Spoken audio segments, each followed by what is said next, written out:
Shrapnel Valley, and as you can see up the hill was the first line, and it was actually quite an amazing effort by the Anzacs on the first day. They landed in Anzac Cove, which is just down here, and they landed just before dawn, and then by 9 AM they were at the top of this mountain up here.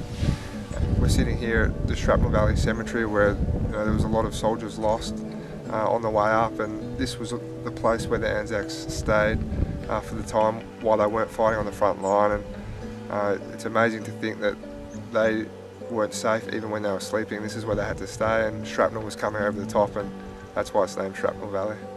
It was quite moving to come here and see the landing at Gallipoli and stand in Anzac Cove and see exactly what happened, and to talk us through step by step what the Anzacs did and what they were faced with.